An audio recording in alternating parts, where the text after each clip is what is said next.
The sun was bleeding out across the horizon, throwing long shadows over the dirt road that led past a dying town. Dust swirled at every hoofbeat as Samuel Harlan rode slow, his frame hunched with the weariness of 60 years. His hat brim was pulled low, his eyes fixed on the road ahead, when his horse jerked to a halt, ears pricked, nostrils flaring. Samuel squinted into the fading light. There, in the middle of the road, lay a bundle, still and silent, half covered in a tattered cloth. The prairie wind tugged at it, but it did not move. He swung down from the saddle, boots sinking into the dust. His knees bent with a groan as he reached for the cloth, and when he pulled it back, his breath caught sharp in his throat. A young woman stared up at him, face caked with dirt, lips split and dry, bruises dark against her skin. Her eyes were fever bright, yet defiant. Before he could speak, her voice scraped out like broken glass. "I'll never beg again." Her hands clutched the cloth to her chest like armor, knuckles white, refusing to release it. Samuel studied her, seeing in those eyes a torment no words could capture. For a heartbeat, the thought rose in him: leave her, walk away. His life had grown quiet after years of loss, and quiet was safe. But her tears betrayed her words, carving lines down her dust-stained face, pleading without sound. The wind shifted. Faint, from somewhere across the plains, came the echo of hooves, distant riders cutting through the dusk. Samuel's jaw clenched. Fate had dropped this burden in his path, and turning away would mean letting the wolves have her. He slid an arm beneath her fragile frame, lifting her onto his horse. The leather creaked as he mounted behind her. Then, sharp and sudden, a gunshot cracked across the prairie night. Rain rattled against the tin roof of Samuel Harlan's ranch house, the storm rolling over the prairie like a darker. Inside, the old rancher lowered the battered young woman onto a narrow cot, her body light as twigs, her breath ragged. A lantern flickered nearby, casting long shadows across the wooden walls. Her name, spoken hoarse between dry lips, was Eliza Monroe, barely 20. Her hair, tangled and dust-streaked, framed a face too young to carry such scars. When Samuel offered her a dipper of water, she turned her head away. "Kindness," she muttered, voice sharp with distrust, "always comes with a price."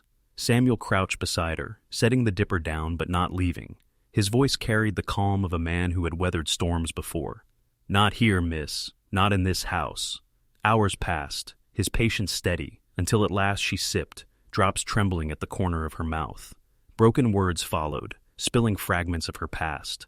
Parents dead, a land baron who took her in with honeyed promises.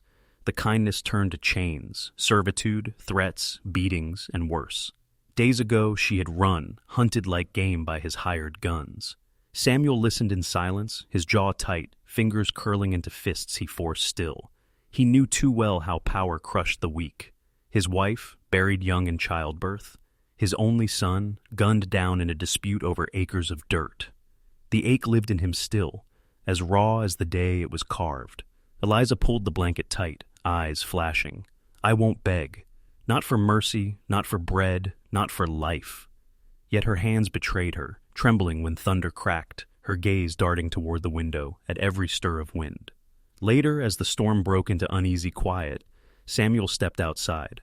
His eyes lifted to the ridge and froze. A lantern burned against the darkness. Someone was watching the ranch. The morning broke cold and pale, mist curling low across the prairie grass. Samuel stepped out to the barn, boots crunching on damp soil, when he stopped dead. Fresh boot tracks cut deep into the earth, circling near the stalls, too heavy to be his own.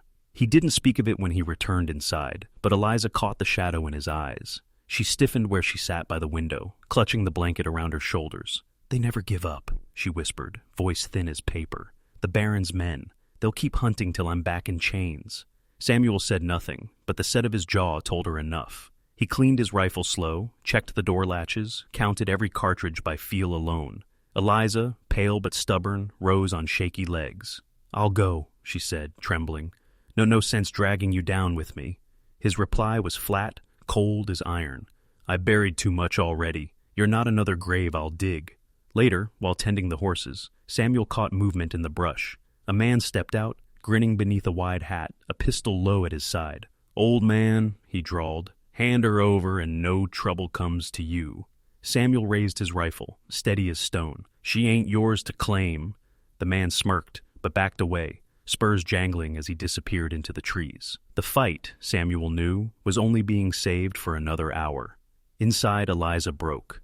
Tears streaked her dust-worn cheeks. "I never begged for freedom," she whispered, shaking, "but I begged for death more times than I can count. Never again. I'll die on my feet before I beg."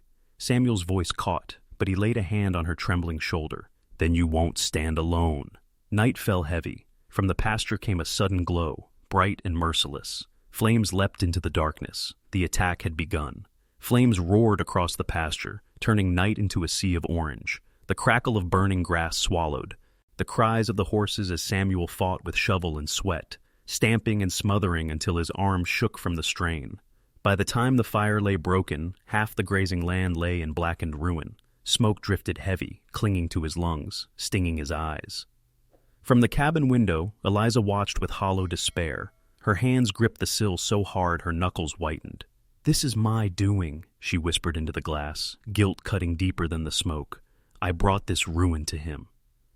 When Samuel returned, soot-stained and weary, he found her trembling.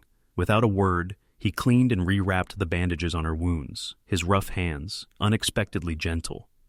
Their silence held more weight than speech, until at last he broke it. "I begged once," he said, voice low, "begged God to spare my boy, and when he didn't, I swore I'd never pray again." His eyes burned with old grief, the kind time couldn't wash away. Eliza's defenses faltered. She looked at him with a softness he hadn't seen before. "Begging isn't weakness," she murmured. "It means a soul still hopes." Before Samuel could answer, the night exploded. Gunfire rattled against the cabin walls, wood splintering, glass shattering. Shadows moved outside, circling like wolves. Eliza clutched his arm, panic rising. "Don't fight them! You can't win against so many!" But Samuel's grip tightened around his rifle. In his eyes was no fear, only a fierce light. The fire of a man stripped of everything yet still unbroken. Then came a voice, deep and merciless, carrying through the smoke. "Send her out!" Clay, the Baron's foreman, bellowed, "or we burn you alive!" With his rifle across her shoulder and the stolen deeds clutched in her satchel, she mounted her horse. She would ride to town, testify against the Baron, and see justice carried through Dot. As the sun broke full over the horizon, her silhouette stood sharp against its glow. Scarred, unbroken, no longer silent Dot. Her tears, once a chain of shame, now spoke of courage, Dot. And the story of Samuel Harlan was not ending here. It was only beginning to live on through her. The night split open with thunder. Gunfire hammered the cabin walls, each bullet tearing wood into splinters.